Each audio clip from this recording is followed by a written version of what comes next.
Salam buat Bapak Ibu setanah air, kembali lagi di channel Wanta, informasi terupdate dan terkini seputar informasi PNS P3K honorer dan informasi lain dari pemerintah yang relevan. Di kesempatan yang baik ini saya menyapa seluruh Bapak Ibu guru setanah air dan secara khusus Bapak Ibu guru yang sudah mendapatkan sertifikasi dan juga yang masih berjuang yang mengikuti piloting pada saat ini, baik piloting tahap pertama, tahap kedua, dan juga tahap ketiga. Di mana Bapak Ibu ada informasi terbaru dari Dirjen GTK, yaitu dari Profesor Nunuk, di mana banyak yang mempertanyakan tentang bagaimana dengan Bapak Ibu yang sudah sertifikasi, apakah diwajibkan 24 jam mengajar atau tidak. Nah, maka di kesempatan ini mari kita lihat informasi langsung dari Profesor Nunuk Suryani. Dan sebelumnya jangan lupa like, subscribe, komen, dan bagikan informasi ini agar informasi selanjutnya dapat terupdate di beranda Bapak Ibu.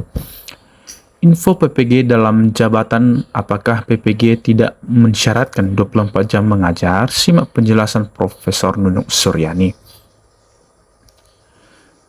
Penjelasan Profesor Nunuk Suryani terkait syarat PPG dalam jabatan memberikan kejelasan bahwa jumlah jam mengajar tidak menjadi persyarat untuk mengikuti program tersebut.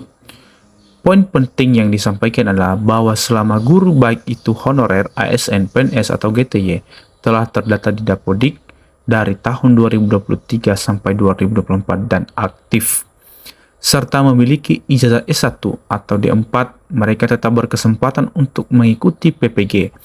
Hal ini memberikan jaminan bagi para guru yang mungkin khawatir karena belum memenuhi 24 jam mengajar. Profesor Nunuk juga menekankan bahwa setelah guru mendapat sertifikasi pendidik, barulah tunjangan-tunjangan didasarkan pada beban mengajar, yaitu 24 jam mengajar. Yang artinya Bapak Ibu, untuk masuk atau untuk terpanggil di PPG tidak diwajibkan wajib 24 JP. Namun nanti setelah lulus sertifikasi wajib 24 jam mengajar, baru sertifikasi itu cair. Nah, bagi yang belum mencapai jumlah jam tersebut, pemerintah akan berusaha mendistribusikan tugas mengajar agar memenuhi persyaratan.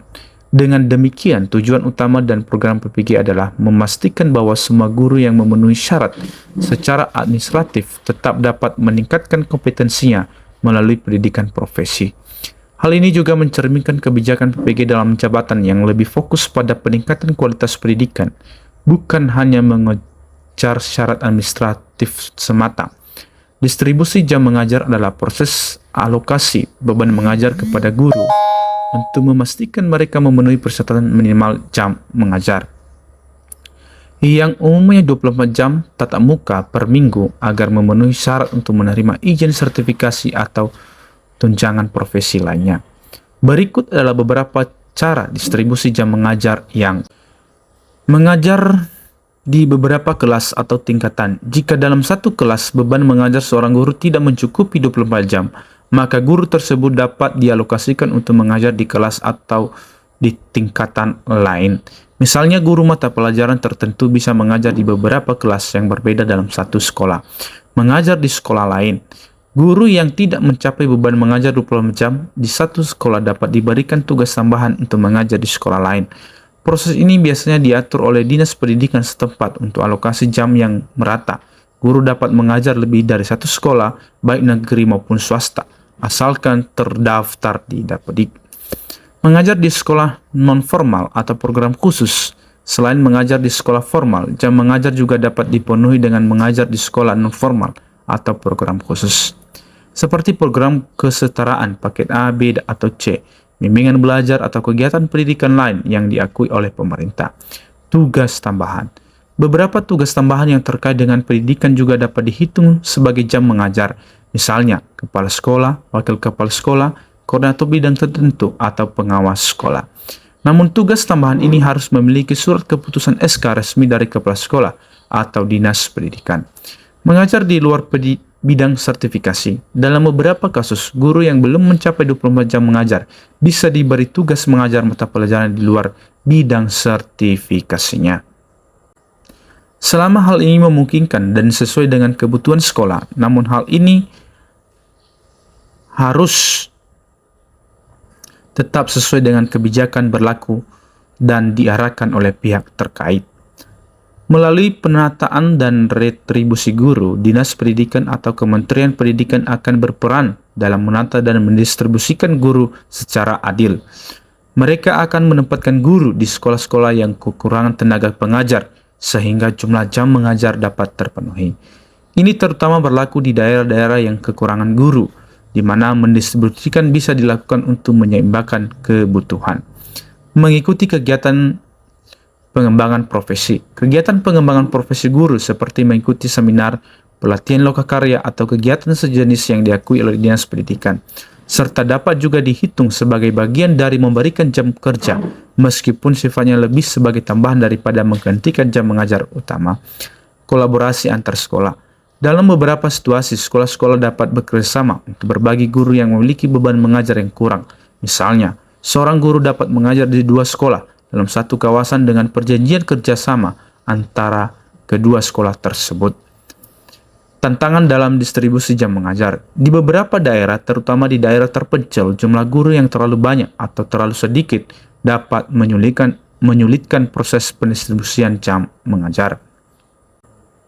Beberapa mata pelajaran mungkin tidak membutuhkan banyak jam pelajaran atau jumlah kelas yang terbatas, sehingga guru-guru mata pelajaran tertentu mungkin kesulitan mencapai beban 24 jam. Terkadang koordinasi antar sekolah atau dinas pendidikan memerlukan waktu dan birokrasi, terutama dalam pengaturan ulang tugas guru. Kesimpulannya, distribusi jam mengajar dilakukan untuk memastikan setiap guru, terutama yang mengikuti PPG atau sudah bersertifikasi, memenuhi syarat minimal beban kerja yang diatur pemerintah. Berbagai mekanisme seperti penugasan di beberapa kelas, sekolah, program non-formal, hingga retribusi oleh Dinas Pendidikan, yang bertujuan untuk menyeimbangkan beban mengajar guru di seluruh wilayah, sehingga kesejahteraan guru serta kualitas pendidikan bisa tetap terjaga.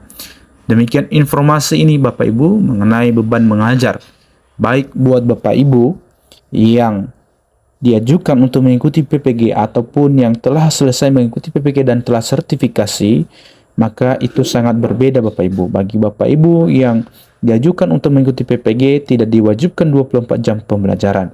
Namun bagi Bapak Ibu yang sudah sertifikasi diwajibkan 24 jam pembelajaran, walaupun tidak harus dengan mapel sesuai dengan sertifikasi, tetapi bisa ditambahkan dengan mapel yang lain, asalkan ada kerjasama antara 2 sekolah ataupun dari dinas. Demikian informasi ini, semoga dapat bermanfaat. Terima kasih.